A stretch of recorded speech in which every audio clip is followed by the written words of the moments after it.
నిజాంపేట మండల కేంద్రంలో గురువారం మండల కాంగ్రెస్ నాయకుల ఆధ్వర్యంలో రంజాన్ పండుగ సందర్భంగా ముస్లిం మైనార్టీ సోదరులకు తోఫాలు అందించారు.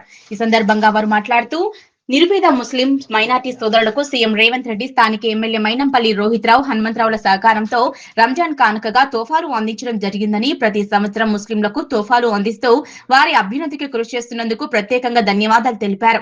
ముందుగా నిజాంపేట మండల ప్రజలందరికీ రంజాన్ పండుగ శుభాకాంక్షలు తెలిపారు. అలాగే నార్లాపూర్ గ్రామానికి మాజీ సర్పంచ్ అమర్సినారెడ్డి సమక్షంలో ముస్లిం మైనార్టీ సోదరులకు రంజాన్ తోఫాలు అందించారు. కార్యక్రమంలో మండల అధ్యక్షులు వెల్దుర్తి వెంకటేష్ గౌడ్, కాంగ్రెస్ పార్టీ సీనియర్ నాయకులు నసీరుద్దీన్, సామల మహేష్, తిరుమల స్వామి, ఆలయ డైరెక్టర్లు రాజరెడ్డి, సర్దార్, ముక్తార్, మైనార్టీ మహిళలు పాల్గొన్నారు.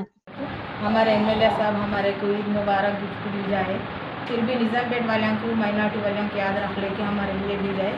आपके लिए लाख लाख शुक्र। फिर भी हमारे को ऐसी गरीबों की याद रख लेना बोल के हमें भी सोच रहे, दुआ कर रहे। आपको भी शुक्रिया। ఈరోజు నిజాంపేట మండల కేంద్రంలో గౌరవ ముఖ్యమంత్రి రేవంత్ రెడ్డి గారు మరియు మన ఎమ్మెల్యే మైనంపల్లి రోహిత్రావు గారు, అలాగే మైనంపల్లి హనుమంతరావు గారి సహకారంతో ఈరోజు నిజాంపేట మండల కేంద్రంలో ముస్లిం సోదరులకు రంజాన్ తోఫా ఇవ్వడం జరిగింది.